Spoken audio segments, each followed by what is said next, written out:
자, 그러면 원래 본론으로 와서 541쪽에 이제 질서벌, 머릿속에 이제 행정 질서벌, 그럼 뭐라고 생각한다? 과태료 부과하는 거, 응? 딱 그냥 등식이야. 질서벌 하면 과태료, 응? 자, 첫 번째 특성에서 우리가 질서벌은 형벌이다 아니다? 형벌의 종류가 아니야. 형벌은 형법이 정하고 있는 종류의 벌만을 형벌이라고 그래. 근데 과태료라는 건 형법에서 정하고 있는 벌이 아니야. 그러면 자, 과태료는 형벌이 아니니까 형벌에 대해서 처벌하는 걸 정하고 있는 그 형법을 적용받지 않습니다. 그래서 1번 뭐라고? 형법 총칙 적용 안 됩니다. 응? 이거 첫 번째 포인트. 과태료는 형벌이 아니기 때문에 형법 총칙은 적용받지 않는다. 응? 대신에 따로 정해는 질서위반행위 규제법이라는 법을 적용받습니다. 응? 질서위반행 규제법. 그래서 처벌하는 절차도 형사소송법이 정한 재판 절차 이런 거 따르지 않습니다. 별도로 정해진 질서위반행위 규제법이라는 절차를 적용받는 거예요. 응? 자, 그러면 이제 질서위반행위 규제법이라는 법을 공부해야 돼. 이거 되게 잘 나와. 질서위반행위 규제법. 네, 되게 잘 나옵니다. 자, 우선 용어 정의에 질서위반행위가 중요합니다. 응? 자, 질서위반행위란 뭐라고 정해져 있어요? 법률, 또 조례 다 들어가죠. 조례를 포함해요. 그러니까 법률이나 지방자치단, 법률은 이제 국회에서 만드는 법 아니야, 그죠? 법률이나 지방자치단체에서 제정한 조례에서 정한 의무를 위반한 경우 거기에 과태료를 부과하는 행위를 질서위반행위라고 한다. 응? 그죠? 응. 자, 조례 포함한다는 게 포인트가 하나. 응? 조례. 그 다음에 그런데 셋째 줄 보니까 다만 쭉 읽어가죠. 뭐 대통령령으로 정하는 민법 등 사법상의 의무를 위반한 자, 또 소송법이 정한 의무를 위반하여 과태료를 부과하는 행위라든지 또는 대통령령으로 정하는 법률에 따른 징계사유에 해당하여 과태료를 부과하는 행위는 어떻게 한대요?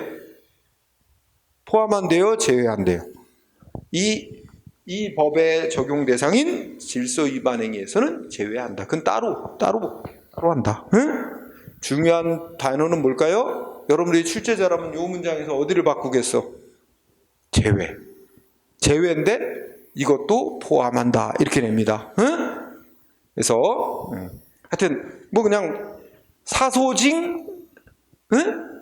사법상의 대통령령에 정하는 사법상의 의무 위반, 또 대통령령에 정하는 소송법상의 의무 위반, 사소, 그 다음에 대통령령에 정하는 법률이 징계 사유에 해당하여 과태료 부과하는 행위는 이 법의 적용 대상에서 제외, 응? 제외, 여기 포인트 두고요.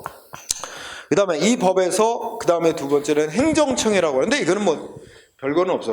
우리가 행정에 관한 모든 법들 보면 용어 정의, 이 법에서 말하는 행정청이란 우리 행정조직에 속해 있는 기관만 말하는 게 아니라 국민한테 행정조치를 할 수 있는 법적 권한을 부여받은 민간 단체나 사인도 다 여기서 말하는 행정청이네. 행정 권한이 부여된 자는 다 행정청에 해당한다는 거야. 응? 그런 뜻이고, 뭐 여기서 나오고, 그리고 여기서 당사자란 위반행위자를 가리키는 말입니다. 응? 의무 위반자인데 당사자에는 뭐야? 사람이 위반해도 여기 당사자고, 그죠? 법인, 단체도 다 과태료 부과받게 됩니다. 법인이나 단체도 위반행위 당사자가 된다는 얘기죠. 응? 특별한 건 없고요. 자, 방가로 2번 중요합니다. 법 적용의 시간적 범위. 자, 동그라미 1번. 위반행위의 성립과 과태료 부과 처분은 자, 무슨 단어? 국민이 위반행위를 할 당시의 법에 따른 법을 기준으로 한다. 응? 행위시라는 단어가 중요합니다. 행위시. 그럼 무슨 말이 될까요?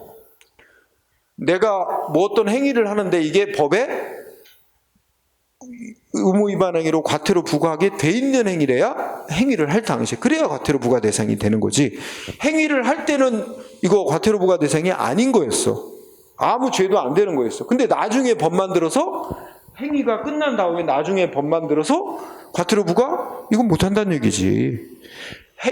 상대방이 위반 행위를 할 당시에 부과 대상으로 돼서야 부과할 수 있다는 말이 되는 거예요. 응? 그래서 행위시를 기준으로, 행위할 당시의 법을 기준으로 한다. 응? 행위시 중요한 거. 이런 걸 출자가 틀리게 만들면 어떻게 할까요? 과태료 처분, 과태료 부과 처분할 당시 처분시의 법에 따른다. 그러면 안 돼요. 행위시. 응? 다음, 그러나 이게 원칙이 돼. 행위시 돼. 동그라미 2번을 보면 국민이 행위를 할 당시에는 법에 위반돼가지고 과태료를 부과받게 되는 행위였는데 위반 행위가 있고 난 후 법이 바뀌었대요. 그래서 위반 행위가 아닌 걸로 바뀌었거나 또는 어떻게 돼요? 과태료 부과금 액수가 좀 약하게 바뀌었대. 결국 쉽게 말하면 뭐지? 위반 행위라고 한 이후에 법이 국민한테 유리하게 바뀌었대요. 응? 그러면 그 바뀐 법에서 어떻게 한다 따로 규정이 있으면 그에 따라야 되지만 별도로 아무런 규정이 없으면 자, 어떤 법을 적용합니까? 바뀐 법 적용해요? 바뀌기 전에 예전 법 적용해요? 바뀐 법. 이게 포인트. 응? 즉 변경된 법을 적용한다. 변경된 법 이게 중요한 포인트다. 그거 바꾼다고 출제자들이. 응? 그러니까 쉽게 말하면 국민한테 유리하게 바뀌면 유리한 법을 적용해주라. 특별한 규정이 없는 한. 응? 그럼 결국 위반 행위를 할 때는 과태료 부과받게 되는 행위였는데 위반 행위를 한 이후에 아직 과태료가 나오지 않았는데 이제 과태료 부과 대상에서 제외시키도록 법이 바뀌었다 그러면 과태료 부과 안 나오는 거지. 못하는 거지, 행정기관은. 세 번째도 마찬가지야.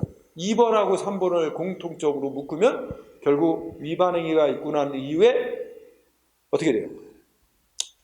과태료를 부과받았대. 응? 과태료를 부과받았는데 아직 어떻게 돼? 아직 걷지를 않았대. 납부도 안 하고 징수하기 전이래.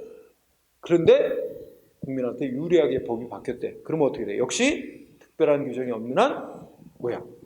유리하게 바뀐 법을 적용해서 과태료 부과를 징수를 안 하거나, 응? 또는 뭐야? 집행. 그러니까 하여튼 못 걷는다는 얘기지. 응? 다 유리하게 바뀌면 유리하게 바뀐 법을 적용하라 하는 취지입니다.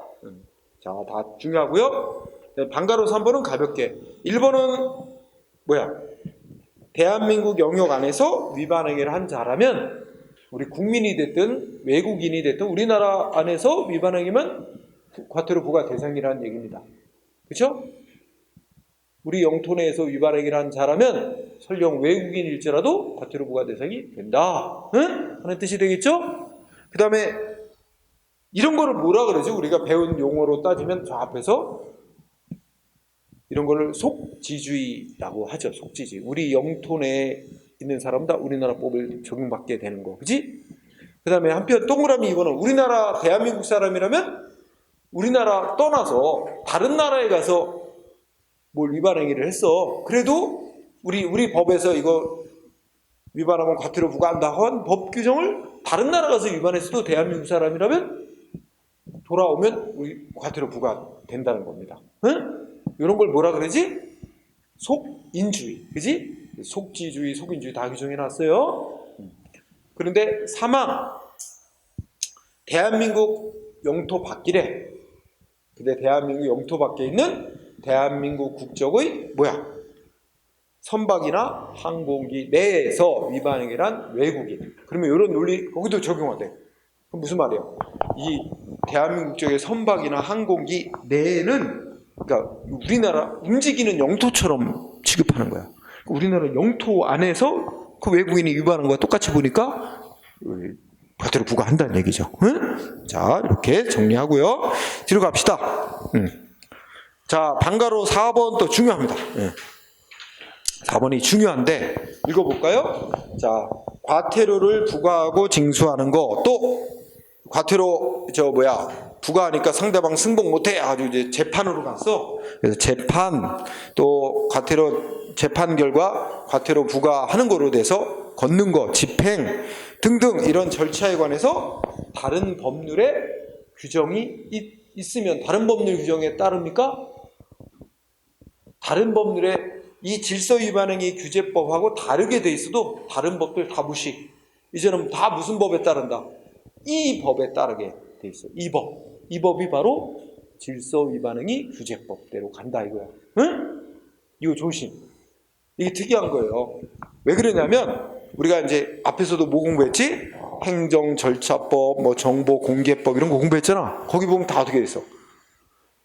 이 정보공개에 관해서 다른 법에 이 다른 특별한 규정이 있으면 거기에 따르고 특별한 규정이 없으면 이제 정보공개법에 따른다 이렇게 돼 있잖아. 대부분 다 그래요. 근데 여기는 어떻게 돼? 다른 법에 따로 특별하게 따로 규정이 있어도 그거 다 무시하래. 다 이제 질서위반행위 규제법이 정한 대로 간대. 응? 이거 중요한 특징이죠. 그러면 이 배경이 뭐냐면 이 질서위반행위 규제법이라는 법을 만들게 된 배경이 있어. 왜 그러냐면 이 질서위반행위 규제법이라는 과태료 부과에 관한 통일적인 법이 만들어지기 전에는 각각의 개별적인 법마다 다 과태료 부과에 대해서 정했는데 너무 막 중구난방이야. 통일성이 없고 제각각이야. 응? 그래서 과태료 부과에 승복 못하면 또 어떻게 해야 되는지도 너무 다 다르고 막 너무 혼란스러워가지고 응? 그 안 내면 어떻게 하는지도 다 다르게 되고 이래서 너무 혼란스러워. 그래서 안 되겠다. 통일된 법을 만들어야 돼. 그래서 나중에 통일된 법을 만든 거야, 이 법을. 그래서 만들어 오면서 이제 과거에 다른 법의 과태료 부과에 대해서 어떻게 따르게 정하고 있어도 다 무시해라. 이제는 다 이 법대로 간다. 이렇게 한 거야. 응? 그래서 여기 중요. 이 법이 두 번째 줄에 이 법이 바로 다른 법들의 규정 무시하고 다 질서위반행위 규제법이 정한 대로 간대. 따르래요. 응? 자, 중요한 포인트. 그 다음에 여기 잘 나옵니다. 자, 법 규정이 질서위반행위 성립돼. 자, 1번 질서위반행위 법정주에서 자, 문장 그대로 법률에 따르지 아니하고 법률에 의하지 않고는 뭐야? 어떤 행위도 질서위반행위로 간주해서 과태료 부과 못한다는 얘기입니다. 응? 그죠? 요 문장 그대로 법률에 따르지 않고는 과태료 부과 못한다. 응? 그러면 아까 여러분 조금 아까 전 시간에 뭐 공부했지? 우리 헌법재판소가 그러면 과태료는 형벌이 아니니까 죄형 법정주의 적용 대상이 아니다 그랬잖아. 그래서 그런 논리라면 꼭 법률로 안 정해놔도 된다는 말이 됐지만 이제는 이 규정이 만들어짐으로써 크게 큰 의미가 없어졌다는 얘기지. 법률에 의하지 않고는 과태료 부과 못하게 돼 있는 거잖아. 그렇죠? 네, 아까 한 얘기하고 그렇게 연결돼. 어쨌든 규정. 그 다음에 방과로 2번. 야, 위반 사실, 고의 또는 과실이 없는 위반 행위는 과태료 부과 못한다. 달리 말하면 위반한 행위가 있었다는 것만 갖고는 안 되고 위반한 행위가 있었고 그 위반한 자에게 자기가 하는 행위가 법 위반 행위라는 걸 인식하면서 위반했다는 고의가 인정되거나 주의를 기울였다면 위반 행위라는 걸 알 수 있었는데 주의를 기울이지 않았다라는 과실이 있어야 과태료를 부과할 수 있다는 얘기입니다. 응? 고의 과실 없으면 과태료 부과 못한다. 고의 과실이 있어야만 부과할 수 있다. 응. 그럼 예를 들어 우리 일상생활에서 경험해 볼 수 있는 이런 예를 한번 해보세요. 한여름에, 그지? 한여름에 내가 처음 가보는 곳에 장소에 갔어. 근데 막 그 길가에 무슨 그래서 차를 길가에다 이렇게 주차시켜 놨다. 근데 나중에 주차 위반 해가지고 과태료가 나온 거야. 부과된 거야. 거기 바닥에 이게 주차 금지 장소라고 금도 안 거져 있고, 응? 표지판도 없고, 그거 주차 금지 장소인지 나 알 수가 없었다. 근데 이제 실제 어떤 상황이냐면, 원래 주차 금지 구역으로 뭐가 이렇게 칠을 해놨는데 거의 다 벗겨져서 알아보기도 어려워. 처음 가는 중인데 그것도 어두운 저녁이야. 알아보기도 어렵게 돼 있고, 거기다 또 표지판도 나무에 다 가려가지고 보이지도 않아. 나무에 가려서. 그러니까 나는 거기가 주차 금지 장소인 줄 알 수가 없었다. 그래서 이게 주차하게 된 거다. 그럼 결과적으로는 주차 금지 장소에 주차를 했기 때문에 위반 행위는 있지만, 그죠? 알지 못했고 알지 못한 데 대해서 그 사람한테 책임을 묻기가 어려운 사정이 있잖아. 내가 생각한 예로 그런 경우라면 과태료 부과를 못하는 거고, 근데 현실에서 이제 행정위원은 그런 사정을 잘 모르니까 일단 과태료 부과를 한단 말이야. 그럼 상대방이 이의 신청을 할 거란 말이야. 응? 그지? 이러이러. 그러면 공무원 입장에서는, 행정위원 입장에서는 그런 얘기를 들어보고, 타당하다, 수긍한다 그러면 과태료 부과를 다시 하지 말아야 된다는 얘기지. 그죠? 이 지상으로. 이거 나오니까 엊그제 라디오 프로그램에, 내가 운전을 자주 많이 하니까 라디오 프로그램에서 누가 사연을 보낸 게 나왔어. 우스운 얘기로. 그러면서 이제 자기 아버지가 이제 뭐냐면 그러니까 12만 원짜리 똥을 쌌다, 이런 이제 기사를, 그 제목으로 보낸 거야. 그래서 사연을 이제 들어보니까 이 70세 된 이제 남자가 있는데, 이 사람이 이제 운전하고 가다가 너무 이제 급한 거야. 이 배변을 해야 되는데 도저히 참을 수가 없어갖고 아주 급해갖고 그냥 길가에 주차를 하고 이 근처 건물로 들어가서 이제 해결을 했다는 거지. 근데 이제 시간이 조금 오래 걸렸나 봐. 그러고 왔는데 주차 위반 스티커가 딱 발부돼 있는 거지, 그지? 주차 위반 주차가. 그래서 얼마 나왔느냐? 거기가 또 어린이 보호구역이었대요. 응? 그러면 얼마냐? 12만 원이야. 응? 3배. 보통 승용차 기준으로 주차 위반하면 4만 원이거든. 그런데 어린이 보호구역 아침 8시부터 저녁 8시 사이에 주차하면 3배를 부과합니다. 그래서 12만 원 부과났대. 응? 그런데 이제 뭐라는 얘기야? 그래가지고 이제 그런 급한 사정이 있었는데 12만 원 너무하다. 어? 12만 원이면 자기 한 달 기름값인데 하면서 아버지가 이제 그 딸한테 이제 얘기를 하니까 딸이 그러면 이의 신청하는 거 이런 거 제도 있다던데 그거 한번 해보죠. 그랬더니 그래. 그래가지고 아버지가 이제 열심히 썼다는 거야. 이거 몇 장을 썼대요. 자기가 이제 평소에는 그런 거 위반이 전혀 없고 하는 사람인데, 그날따라 이렇게 아침에 뭘 먹었는데 어떻게 돼서 주저리 해서 몇 장을 써서 이렇게 썼대. 딸이 봐도 황당하게 하여튼 길게 썼대, 노인네가. 그래갖고 이제 보냈다는 거지. 응? 그리고 근데 그 뒤로 답이 없대. 이렇게 이제 기사가 나오고 하면서 좀 우스운 얘기를 했는데, 여러분 같으면 될까? 이의 신청 들어가면은 받아줄까? 그럴 수 없죠. 그런 사정은 인정될 수 없습니다. 그런 사정을 만약에 인정해 준다면 다 사정이 있잖아. 다 급한 사정이 다 있어요. 누구는 봐주고 누구는 안 봐줄 수 없지. 그래서 그런 경우는 이의 신청 받아들일 리가 없습니다. 응? 그래서 하여튼 근데 여러분들이 이제 공무원이 되면 시군구청에 배치되면 또 이런 업무를 맡게 될 수도 있어요. 과태료 부과 징수하는 업무. 응? 이러면 이거 골치 아파. 이게 보통 선한 사람들만 있는 게 아니죠? 항의하고 욕하고 난리치는 사람들 많아요. 응? 그럼 그거 다 전화 받고 쌍욕 들어가면서, 그지? 힘들어해요. 예전에 어떤 우리 이제 배우고 나한테 배우고 남양주 시청에 이거 담당 업무로 이제 발령이 돼서 거기서 하는 친구가 이제 연락 왔는데 힘들어 죽겠다는 거야. 이거 얼마나 민원이 많겠어요. 응? 그런 업무는 기피 업무, 그지?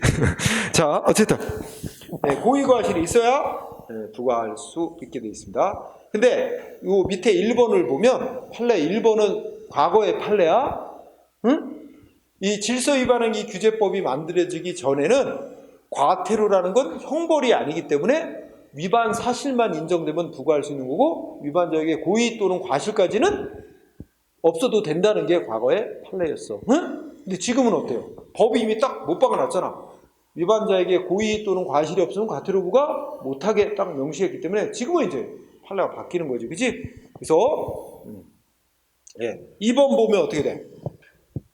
위반자가 적발이 됐고 과태료가 부과가 되니까 상대방이 나 승복 못해하고 이의 신청을 했고 결국 법원으로 넘어왔대. 그럼 법원은 어떻게 돼? 그 사람한테 고의 또는 과실이 있는지를 따져봐야 된다는 얘기지. 그러니까 이렇게 법이 질서위반규제법 만들어지기에는 위반한 사실이 인정된다. 그러면 무조건 과태료 부과할 수 있었지만 이제는 위반 사실만 갖고는 안 되고 고의나 과실이 있었는지를 또 따져봐서 고의 과실이 있다고 인정될 때만 과태료를 부과할 수 있는 거니까, 그지? 무슨 말인지 이해됐죠? 외우지 않을 테고. 그 다음에 방가로 3번 위법성의 착오. 자기가 하는 행위가 이 과태료 부과되는 위반행위란 걸 알지 못하고 위반했다. 과태료 부과 대상 제외됩니까? 응? 제약 조건이 있죠. 어느 때만? 오인을 하고 한 위반행위는, 자, 그거 밑줄 주세요. 그 오인을 한데 뭐가 있을 때만? 오인한데 정당한 사유가 있는 때에 하네. 이게 중요하죠. 그때만 과태료를 부과하지 않는다. 응? 이거를 그 오인의 정당한 사유가 있는 때를 싹 빼고 출제한 적이 있어요. 빼면 어떻게 돼? 무조건 오인했다 그러면 과태료 부과 안 한다. 이런 말이 돼버리잖아.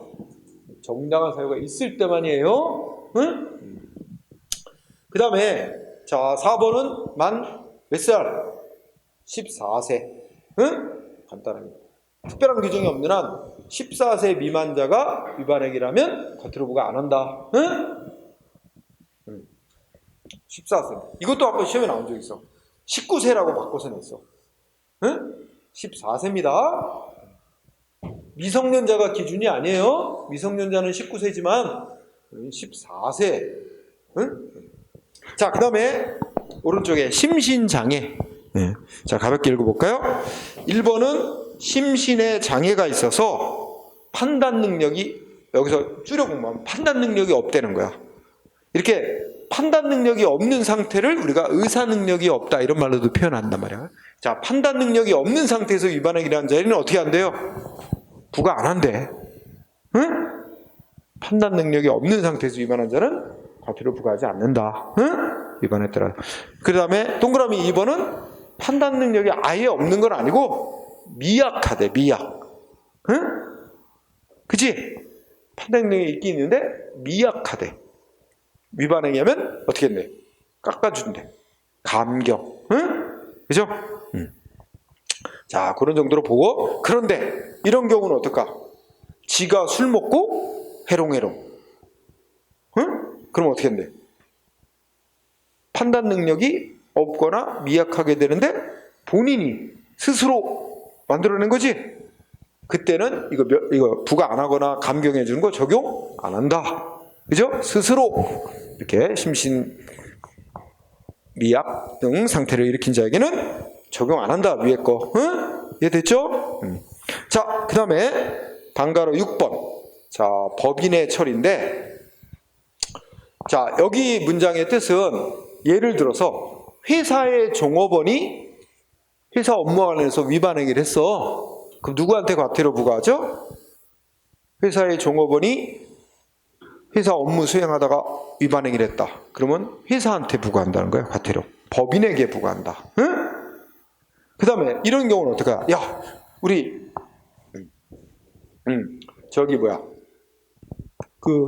개인 회사, 법인이 아닌 개인 회사. 무슨 중국집, 응? 종업원이 위반행위해서 적발. 그럼 어떻게 된다? 종업원한테 부과하는 게 아니고 누구한테 부과한다? 그 사장 개인에게 부과하는 거야. 응? 그래서 여러분들이 읽어볼 때, 자, 첫째 줄에 뭐지? 법인의 대표자, 법인 또는 개인 이렇게 나오지? 이 개인이 누굴 말해? 종업원이 아니라 사장을 말하는 거야. 사장. 응? 그 개인 사장의 종업원이, 직원이 위반행위를 하면, 응? 그럼 어떻게 한다고? 둘째 줄 끝에 가니까 법인 또는 그 개인. 그럼 여기서 그 개인이 누구야? 사장. 그죠? 법인 또는 그 사장에게 부과한다. 그렇죠? 위반하는 행위자한테 부과하지 않고, 응? 그 회사의 업무와 관련해서 위반 행위를 하면. 자, 그 다음에 7번. 이거 잘 나오는 영역이네. 여기서 5번하고 6번은 그렇게 잘 안 나와요. 응?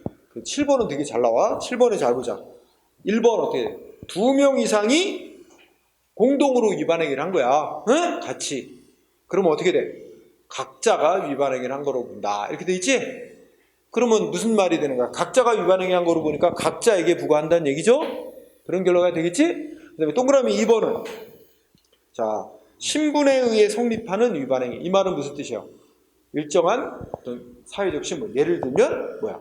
무슨 뭐 공무원이라는 신분을 갖고 있는 자가 위반 행위라면 무슨 과태료 부과한다. 응? 공무원이라는 신분이라든지, 그지? 또는 뭐 여러 가지 사회적 신분이 있겠지. 뭐 학생이라는 신분, 응? 뭐 법 규정에 따라서 학생이 위반 행위라면 어떻게 한다라든지, 그지? 이렇게 일정한 사회적 신분을 갖고 있는 경우에 그 신분을 갖고 있는 자가 위반 행위면 과태료 부과가 돼 있을 때, 근데 거기에 같이 위반에 가담한 자가 누구래? 그러한 신분이 없는 자가 같이 가담을 했대. 그러면 어떻게 돼? 응? 그 신분 없는 자에 대해서도 과태료 부과한다는 얘기입니다. 응? 같이 위반하면, 응? 그럼 예를 들면 하여튼 그렇게 2번 중요하고, 그리고 3번. 또 예를 들어서 여기서 신분이 예를 들면 사회적 신분으로서 장애 있는 사람, 그지? 장애 있는 사람이 위반 행위라면 과태료를 감경해 준다. 응? 법이 이렇게 돼 있는데 그 장애 있는 사람하고 장애 없는 사람이 같이 공동으로 위반 행위를 했대. 그러면 뭐야? 장애 없는 사람한테는 그 감경해 주는 규정을 적용하지 않는다는 말이에요. 않는다는 뜻이 되겠죠? 신분에 의해서 과태료를 감경해 주거나 오히려 더 무겁게 물리거나 부과하지 않도록 이렇게 돼 있을 경우에는 그 신분이 없는 자가 같이 가담해서 위반을 하면 신분 없는 자에게 그걸 적용 안 하고 그냥 일반인과 똑같은 식으로 부과한다는 얘기죠. 응? 그래서 그 규정대로 나옵니다. 여기 판례도 별로 없고 다 규정대로 엄청 나와요. 시험에. 규정 그대로 알아두세요. 그 다음에 또 방가로 8번도 중요합니다. 자, 수개의 위반 행위래. 그러니까 1번을 보자. 하나의 행위가 둘 이상의 위반 행위에 해당할 때는, 응? 과태료 부과받을 둘 이상의 위반 행위에 해당할 때는, 응? 이건 원래는 이제 뭐냐면 이게 딱 정확한 건 아닌데 예를 들자면 이건 그냥 예야. 싫다는데 계속 쫓아가서 집 앞에서 기다리면서 또 막 소리도 막 지르고 고성방가? 그러면 어떻게 돼? 이게 따라다닌 스토커 행위 하다가 그것도 이제 원래는 지금은 과태료 부과가 아닙니다만 그 과태료 부과하는 걸로 가정을 하면 그것도 과태료 부과 대상인데 또 막 시끄럽게 떠들고 막 고성방가하고 또 과태료 부과. 그럼 이게 하나의 행위가 두 가지가 다 된 거지, 그지? 이런 경우. 이럴 때는 어떻게 되는데 그러면 각각의 행위에 대해서 과태료를 다 부과하나요? 원칙이 어떻게 되는 거야? 두 번째 줄에 제일 중요한 단어.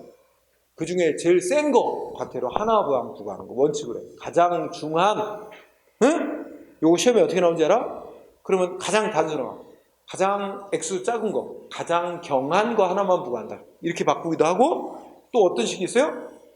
각각의 위반에 그래서 합산해서 부과한다. 이렇게도 내기도 해. 아니에요. 가장 액수 큰 거 하나만 부과하는 걸 원칙으로 합니다. 응? 이거 중요.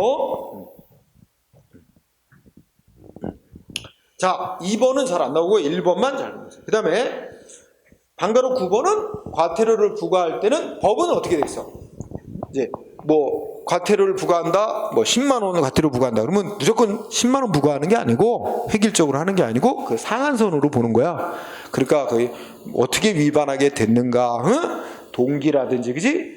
또 상대방이 또 아니 과태료 부과해봐야 낼 능력도 없는데 부과해봐야 의미가 없겠지? 그러니까 그런 것처럼 여러 가지를 고려해서 부과한다는 얘기입니다. 응? 특별한 건 없어요. 시험에 나온 적 없습니다. 자, 10번 항목은 중요한 숫자가 등장합니다. 자, 동그라미 1번. 과태료는 행정기관이 과태료를 부과했거나 위반자에게 부과했어. 언제까지 걷어야 돼? 징수 언제까지 해야 됩니까? 5년 내에. 부과한 지 5년 내에. 응? 또 상대방이 행정기관에 과태료 부과하고 승복 못해하고 이의 신청해서 법원으로 넘어갔어. 법원에서 과태료 부과하는 거로 결정 났어. 그럼 법원에 과태료 부과 결정이 있는 날부터 5년 안에 징수해야 된다는 얘기야. 5년이 중요한 숫자야. 5년 지나면 어떻게 돼? 부과해놓고 징수 안 하고 5년 지나면 징수권 없어진단 말이야. 못 걷어. 응? 그래서 5년, 이게 시효 5년입니다. 응? 자, 그 외에 동그라미 2번. 우리가 소멸시효의 중단 정지라는 제도 이미 배웠죠? 5년 지나기 전에 너 왜 안 내냐? 응? 상대방 재산을 압류하라 했다든지 이러면 소멸시효 중단의 효과가 인정되겠지? 그래서 따로 규정이 없으니까 세금 강제징수에 관한 규정을 그대로 준용하도록 되어 있습니다. 따르도록. 그래서 강제징수 규정. 네. 자, 그렇게 공부하고 다음 페이지. 자, 과태료는 일단 1차적으로 행정기관이 먼저 부과해 봅니다. 응? 그러고 나서 상대방이 내면 글로 끝내는 거고 상대방이 승복 못해하고 이의 신청하면 법원으로 넘기는 거예요. 자, 그래서 행정청이 과태료 부과 징수하려면 첫 번째 뭐부터 해야 된대요? 사전 통지부터 해야 된대요. 응? 바로 과태료 부과하는 게 아니라 당신한테 과태료 부과할 예정입니다 하고 사전 통지서를 먼저 보내게 돼 있어요. 자, 1번 중요합니다. 사전 통지서 보내야 돼요. 그래서 1번에 보니까 미리 사전 통지서를 보내고, 자, 상대방이 변명할 수 있도록 얼마 이상 의견 제출할 수 있는 기간을 주래요? 숫자 나옵니다. 숫자는 무조건 중요해요. 첫째 끝에 10일 이상. 응? 중요합니다. 상대방한테 10일 이상 의견 제출 기한을 주면서 사전 통지하래요. 응? 응? 그래서 뭐 주차 위반 한번 해보면 알 거예요. 여러분들이. 그러면 바로 주차 위반했으니까 4만 원 과태료 부과한다. 딱 나오지 않습니다.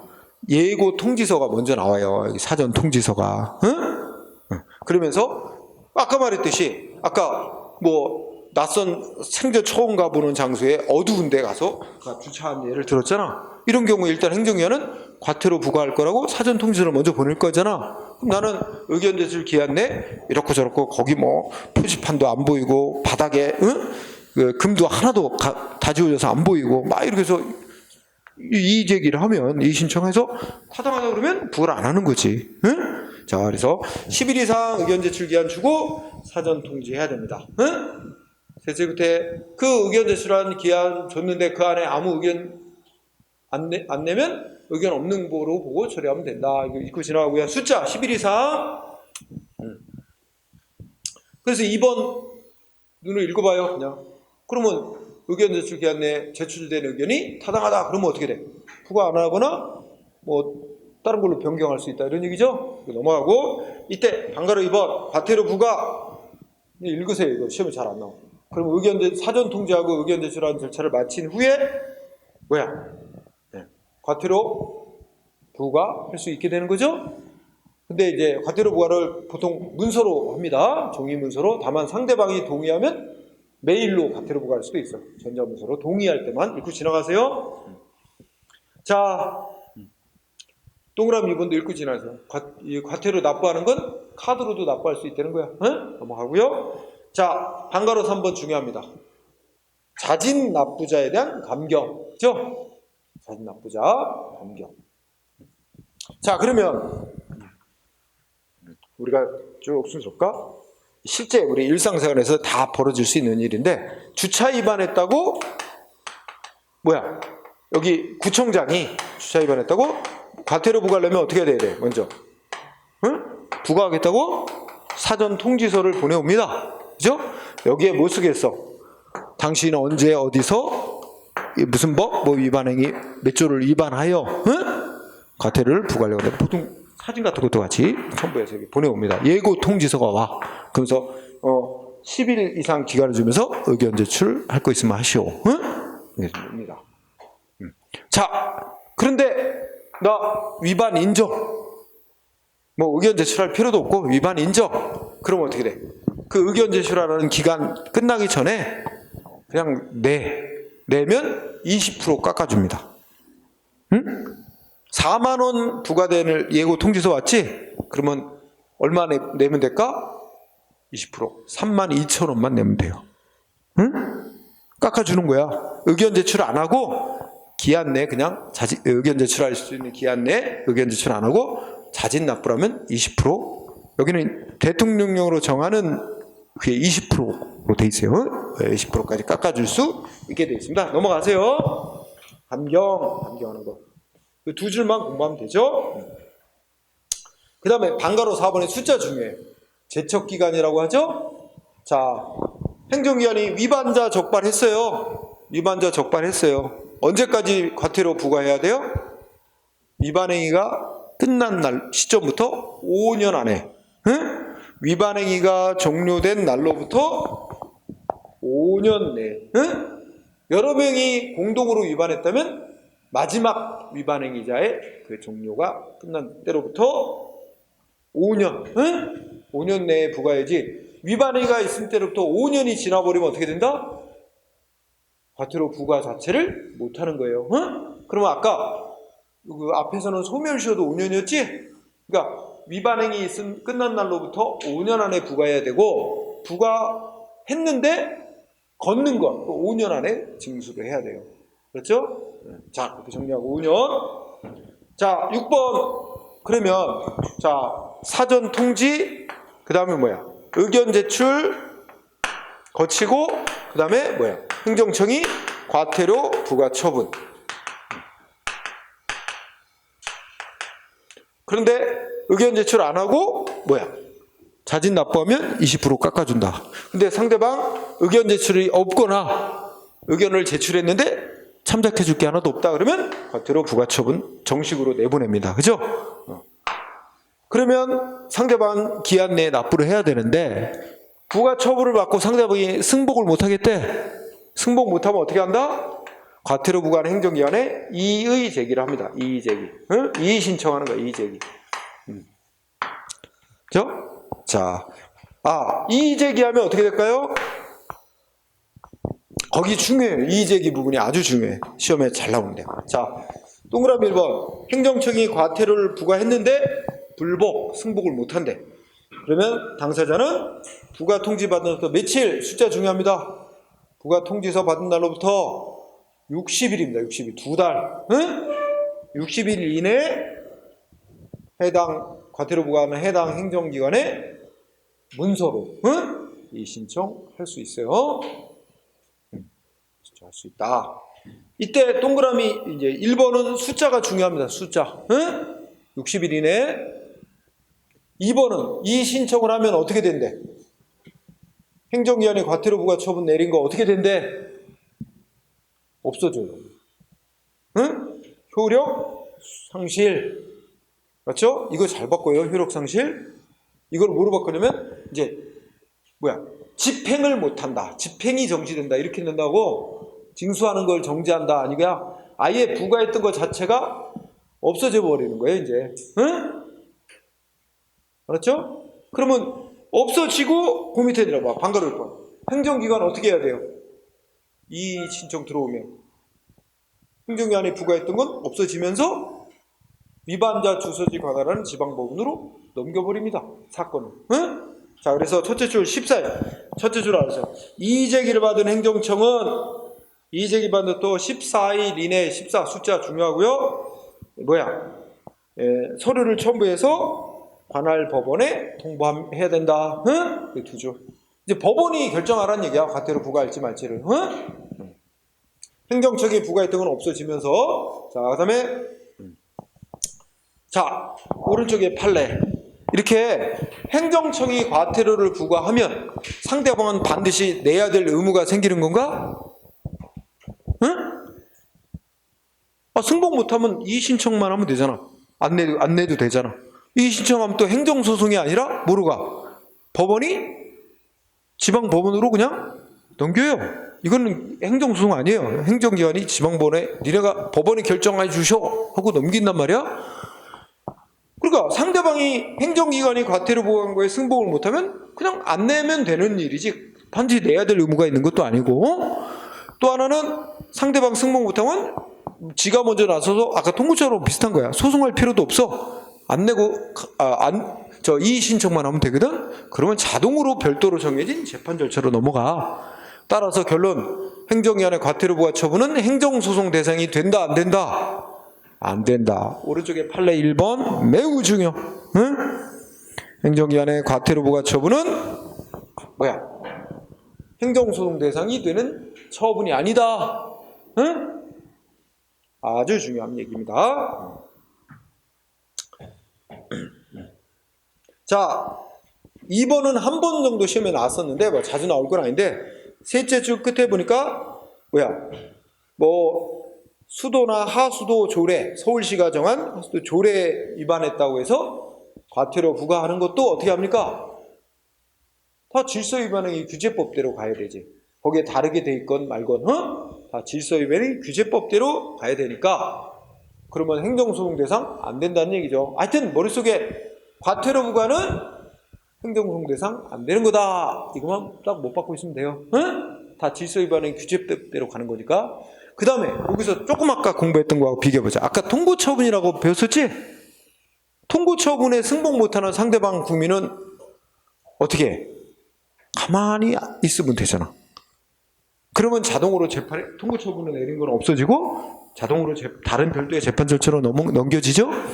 근데 과태료 부과 처분받고 승복 못하는 자는 그냥 가만히 있으면 안 돼요. 가만히 있으면 안 되고 뭘 해야 돼? 60일 안에 이의 제기를 해야만 됩니다. 그게 차이점이에요. 응? 이의 제기 안 하고 60일 지나가면 어떻게 될까요? 이자 물려요, 이자. 독촉장 보내면서 이자 물려요.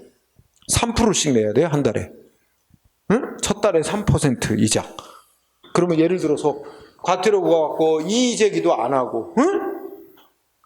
이의 제기하면 과태료 부과한 거 없어질 텐데, 그지? 이의 제기도 안 하고 납부도 안 한다, 기한 내.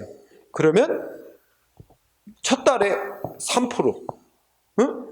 이자까지 물려서 이제 독촉장이 날라와요. 응? 계속 안 낸다 그러면 뭐야? 둘째 달부터는 0.2%씩 또 계속 이자가 붙어가요.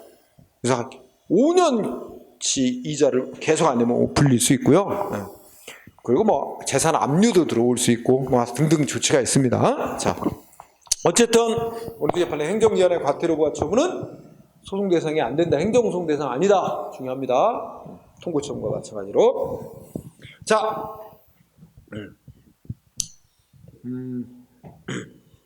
자, 질서 위반행위 조사 이랬습니다. 자, 행정기관은 위반행위가 발생했다는 의심이 들어서 조사가 필요하면 뭐야? 출석을 요구하거나 뭐 진술 이런 거 보고 자료 제출하라고 요구할 수 있게 되어 있고요. 자, 2번을 중시하세요. 행정기관은 위반행위가 발생했다는 합리적 의심이 있어 조사가 필요하다고 인정할 때는 소속 직원을 하여금 사무실, 영업소에 출입하여 장부서류 등 물건을 검사하게 할 수 있고, 이거를 정당한 이유 없이 거부 방해하면 또 과태료를 부과하게 돼 있어요. 응? 자, 2번만 유의하세요. 여기서는 자, 2번만 공부하시고, 그 다음에 8번도 넘어가고, 그 다음에 밑에 9번 보세요. 가상금이 이자야 말하자면 가상금. 응? 자, 아까 지금 얘기했죠? 행정기관의 과태료가 처분받고 이의 제기도 안 하고, 응? 납부도 안 하는 자에 대해서는 어떻게 한다? 응? 동그라미 1번의 두 번째 줄, 이자를 법률 용어로 가상금이라고 부른단 말이야? 몇 프로? 이것도 숫자 나왔어. 이것도 문제 나왔는데 3% 이자 물립니다. 응? 첫 달에 3%. 동그라미 이번에 이제 둘째 달부터는 계속 안 내면 0.2%씩 물려간다는 거고, 그건 놔두고 1번만 100분의 3, 응? 3% 이거 중심. 그 숫자. 자, 3%가 그 세금도 안 내면 기한 지나가면 3% 이자 물려요. 첫 달에. 응? 3%. 자, 다음 페이지 갑시다. 그 다음에 동그라미 3번 보니까 뭐 나왔죠? 이의 제기도 안 하고 납부도 안 하고, 응? 하면 뭐 한다고? 또 거기다가 이자도 안 내고 계속 안 내면 둘째 끝에 뭐라고 돼 있어? 체납처분, 세금 강제징수하는 절차 우리 배웠잖아요. 그 체납처분, 그러니까 재산 압류, 재산 경매 이런 체납처분 절차를 따르게 돼 있습니다. 알아두고요. 그 다음에 쌍가로 10번은 그냥 읽고만 지나가죠. 예를 들면 A라는 사람이 과태료를 부과받고 이의제기도 안 하고 납부도 안 하고 사망해 버렸대. 그런데 그 사람 재산은 상속됐대. 그러면 어떻게 돼? 그 상속된 재산에 대해서도 압류할 수 있어요. 그래서 그냥 읽고만 가자. 동그라미 1번.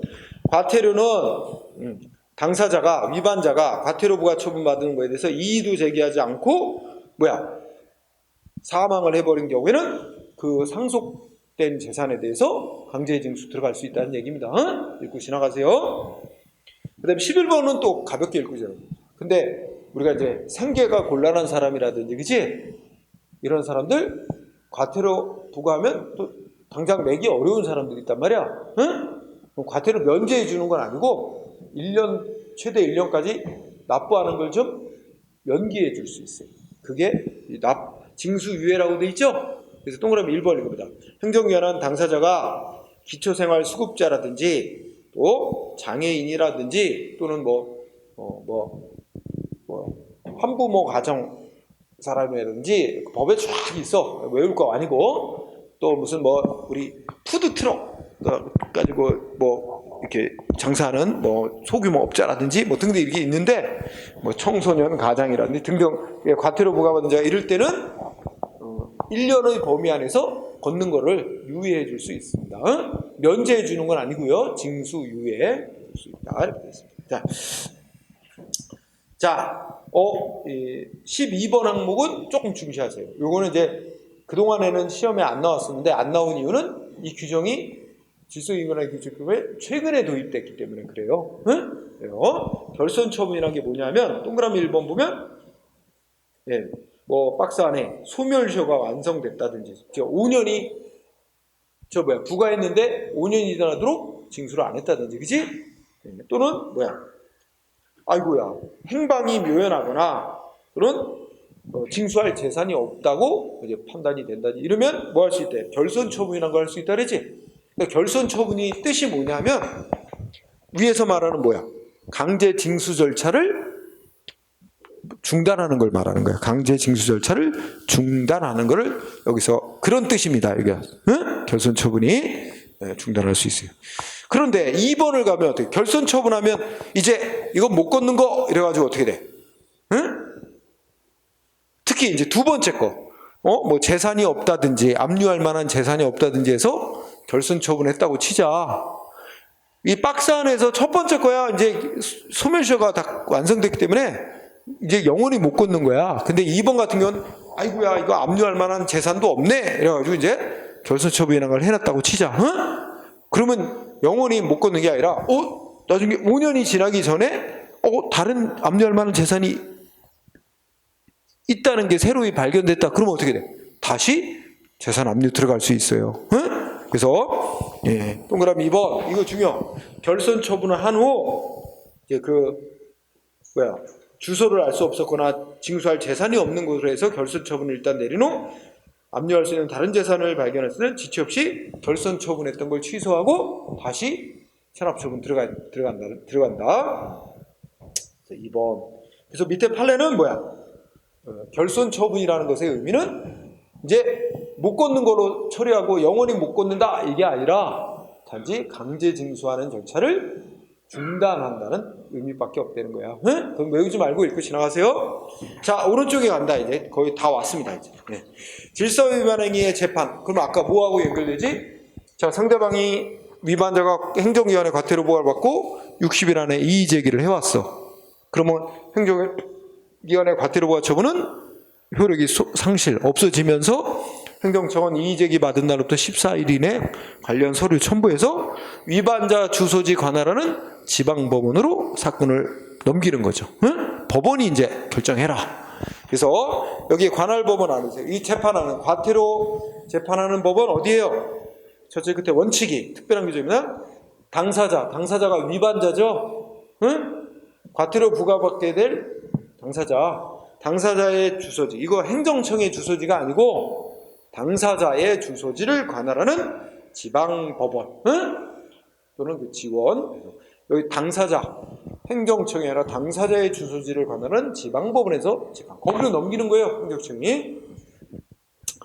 예, 그러면 뭐 법원이 이렇게 재판을 한다는 얘기입니다. 예, 특별한 거 여기는 법원이 할 사항이니까 별로 시험 안 냅니다. 법원이 하는 거니까. 자, 이때 5번 하는 거 보세요. 판례 밑에 5번에 법원이 과태료 부과하는 결정 내리면 결정이라고 표현한단 말이야. 과태료 부과하기로 결정한다. 판결이라는 말 안 씁니다. 이것도 조금 복잡한데, 어쨌든 과태료 재판은 법원이 이유를 붙여서 결정문 이렇게 한단 말이야. 판결문 하는 게 아니라 결정으로 한다. 판결이 아니에요. 자, 그 다음에 방가로 6번 중요합니다. 자, 그러면 과태료 부과하는 거로 결정이 나오든 과태료 부과 안 하는 거로 결정이 나오든 법원이 결정한 거에 대해서 승복 못하는 당사자나 또 검사 양측 모두 뭐 할 수 있대? 나 이거 승복 못해. 결정에 승복 못해. 법원의 결정에 승복 못해 하면 뭐 할 수 있대? 즉시 항고. 항고라는 말은 상급법원에다 다시 신청하는 거예요. 우리가 판결에 대해서 불복해서 상급법원에 청구하는 건 상소라 그래. 그래서 특히 이제 바로 위에 법원에다 하는 게 항소라고 표현하는데, 여기는 그와 구별해서 이 판결이 아니라 그 법원의 어떤 결정에 대해서 불복해서 하는 건 뭐야? 항고라고 합니다. 하여튼 그게 중요한 건 아니고, 즉시 항고라는 걸 할 수 있고, 그 옆에가 더 중요해요. 항고를 하면 어떻게 된다고? 앞서 내린 법원의 결정은 집행이 정지되도록 되어 있습니다. 집행 정지된다. 집행 정지 효력이 있다. 그러니까 상급법원에 다시 청구한 거지. 상급법원에서 결정을 내릴 때까지는 하급법원이 내린 걷는 거로 과태료 부과하는 거로 결정했어도 징수를 멈춰야 된단 말이야. 그죠? 집행을 정지시키는 효력이 있다라고 돼 있어요. 그 부분 포인트. 그 다음에 뭐 재판 비용 이런 논점이 별로 안 되고, 다음 페이지. 자, 9번째 항목. 과태료 재판에 집행 나오죠? 거기 첫 번째 동그라미 1번. 과태료 재판은 누가 집행한다? 법원이 과태료 부과하는 거로 결정했죠? 집행이라고 이제 징수하는 거 말하는 거야. 징수는 누가 합니까? 검사가 합니다. 검사가. 과태료 결정 나온 거에, 부과 결정 나온 거에 대해서 집행, 즉 징수는 검사가 한다. 검사가 포인트입니다. 검사가 징수해요. 그 다음에 9번째 항목은 뭐 이렇게 중요한 건 아주 중요한 건 아닌데요. 9번째 항목을 설명하는 거죠. 이런 경우를 한번 봐. 여러분 보자. 우리 이 지방자치단체인 이 미추홀구 있지? 미추홀 구청장이 위반자에게 과태료 부과했어. 근데 상대방이 이의제기 안 하고 기한 내에 납부하지? 그럼 납부한 돈은 누구의 수입이 될까? 미추홀구의 수입이 됩니다. 그치? 인천시장이 과태료 부과하면서 납부를 하면 인천시의 수입이 되는 거야. 여러분들 행정학에서 배우는 세금이 아닌 그 외 수입, 세외 수입이 되는 거지, 지방자치단체. 그지? 그런데 우리 구청장이 과태료를 부과했는데 상대방이 이의제기를 했고, 그래서 법원에 재판으로 넘겨졌고, 법원에서 과태료 부과하는 거로 결정해서 과태료 징수하면 어떻게 될까요? 그거 국가 수입이 되는 거예요. 국가의 수입이 돼요. 그러면 예전에 그랬단 말이야. 그렇게 놓으니까 어떻게 될까? 이게 열심히 위반자 적발하고 일은 열심히 해서 지방자치단체가 과태료 부과했는데, 그지? 상대방이 이의제기하면 거두면 결국 국가 수입이 되면서 소위 죽 써서 개 주는 꼴이 되는 거야, 지자체 입장에서는. 그래가지고 이거를 그러니까 예전법에 의하면 이걸 행정기관은 어떻게 해서든 납부하게 만들려고 그냥 애를 쓸 뿐이지 뭐 하여튼 그랬었어요. 그래서 여기 집행 위탁이라고 해서 이런 규정을 뒀어요. 동그라미 2번을 봐봐. 그러니까 1번은 원래 과태료 징수 권한자가 검사인데, 검사는 애초에 과태료를 부과했던 지방자치단체장에게 뭐 할 수 있대? 과태료 징수권을 넘겨주고 니네가 걷어라. 응? 그러면 지방자치단체장이 그 위탁 검사로부터 권한 위탁 위임받아 징수한 돈은 해당 지방자치단체 수입으로 하도록 이렇게 해놓은 이유 알겠죠? 배경을. 응? 자, 그 정도 그냥 이건 읽고 지나가. 네. 그 다음에 뭐 약식 재판 이거 다 넘어가도 되고, 보칙이란 데 가서 예. 자료 제출 요구, 그죠? 예. 여기서 예. 법무부 장관은 근데 뭐 읽고 지나가세요. 자, 오른쪽에 중요한 거 크게 제목으로 봅니다. 자, 과태료를 납부 안 하면 무슨 조치할 수 있게 돼 있죠? 인허가 안 내주거나, 응? 내줬던 인허가 다 취소 정지시킬 수 있게 해놨어요. 센 거지, 응? 그래서 관어사업 제한, 이게 제목입니다. 응? 그래서 동그라미 1번이 있는데 이제 이게 이 세부 내용까지는 안 나옵니다. 이제까지 낸 적이 없어. 응? 그러니까 거기 읽어봐. 인허가 뭐 면허 이런 그러니까 과태료 부과받을 위반 행위를 한 자가 행정기관의 인허가 면허 이런 걸 받아서 하는 자로서, 응? 이거 보죠? 해당 자기가 하고 있는 사업과 관련돼서 과태료를 3건 이상 부과받았고, 그죠? 각각 안 낸 지 1년이 다 지났고, 응? 안 낸 액수 합계가 500만 원이 넘고, 이런 자에 대해서는 뭐야? 내줬던 인허가를 취소 정지시키거나, 그죠? 또는 뭐야? 또는 뭐 새로이 뭐 인허가 내달라고 하면 거부할 수 있다. 이렇게 되는 거죠. 이게 관어 사업, 관청의 인허가 사업 제한할 수 있고. 제목만 보세요. 제목만. 응? 그 다음에 방가로 3번. 이것도 제목만 보세요. 신용정보 제공. 여러분 현대사에서 신용이 중요하잖아. 이 과태료를 안 내는 자들에서는 우리 행정기관에 어떻게 할 수 있어요? 금융기관에다가 통보. 그럼 얘 신용등급 떨어뜨리는 거지. 신용등급 떨어지면 아마 대출받고 하는데 많은 지장이 있을 거예요. 사회생활에 큰 지장이 있죠. 이런 식으로 또 간접적으로 압박하게 돼 있어요. 응? 그래서 신용정보 제공할 수 있게 되고, 그 다음에 방가로 4번 조금 유의해야 됩니다. 자, 고액의 상습 체납자에게는 잡아 가둘 수 있게 해놨어요. 감치라 그래서 고액 상습 체납자에 대해서는 자, 동그라미 1번 30일 범위 내에서 뭐야? 감치가 나옵니다. 감치. 응? 다섯째 줄 중간에 감치 나오죠? 그래서 이제 검사가 신청을 해. 판사한테, 법원에. 이 악질적인 애다. 응? 얘 좀 잡아가둘 수 있게 결정해달라. 그럼 법원이 판정합니다. 응? 그래서 최대 30일까지. 응? 보통 이제 경찰서 유치장이나 또는 이제 구치소 등에 뭐 하겠죠. 그래서 최대 30일까지 가둘 수 있게 해놨어요. 응? 어떤 자들이래? 응? 그냥 읽고 지나봐. 과태료 3건 이상 안 낸 지 1년 넘었고, 응? 그 다음 뭐야? 안 낸 액수 합계가 1,000만 원이 넘고, 응? 또 낼 능력도 있는데도 안 내고 있는 자다. 이렇게 판단이 되면 검사가 신청해서 이렇게 가둘 수 있게 해놨습니다. 그죠? 강력한 거죠.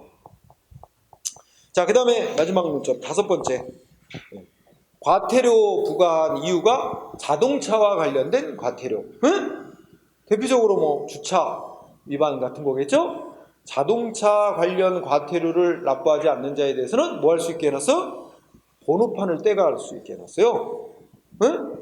번호판을 떼다가 낼 때까지 보관하고 내면 이제 돌려주도록. 응? 그래서 제목만 공부하면 돼. 내용은 밑줄 치고 할 건 없고. 응? 이거 굉장히 간단한 방법입니다. 응? 자동차 번호판 없이 운전하면 처벌되거든. 그러니까. 그래서 특히 여기 지금 인천이지만 예전에 뭐 그 기사 봤는데 그때 인천에서 아시안 게임 개최할 땐가 그 아시안 게임 개최하고 나서 이게 굉장히 인천시가 재정이 어려웠나 봐. 그래가지고 뭘 열심히 이 공무원들 시켜? 이 과태료 징수하는 걸 열심히 일시켜. 그래갖고 부서마다 할당을 해가지고 너 오늘 어느 구역 돌아라. 그리고 뭐 그때 기사 나온 게 이제 그 차에다가 전자장피를 위에다 이제 부착해가지고 이 아파트 지하 주차장이나 주차장 같은 데 돌아다니면서 비추는 거야. 그럼 번호가 인식되면, 차량 번호가 인식되면 이게 과태료 체납한 차인지 아닌지 이거 봐가지고 이제 징수 업무를 하는. 그래갖고 또 그 기사의 내용이 이게 공무원들에게 이렇게 할당이 돼갖고 이 해야 될 업무를 안 하고 이거 과태료 징수하는 업무 하러 다닌다. 그러면 막 그런 비판적인 약간 기사가 흔적이 생각이 나. 그런 적이 있었어요. 몇 년 전에. 자, 여기까지 공부하고 점심 먹읍시다. 먹고 지금 공부한 질서유배하는 규제법은 엄청 잘 나옵니다. 시험에. 왜냐하면 전적으로 1차적으로 그 과태료 부과는 행정기관이 일단 먼저 하니까 행정기관이 하는 일에 대해서 이제 주로 내는 거죠. 자, 밥 먹고 합시다. 2시 40분부터.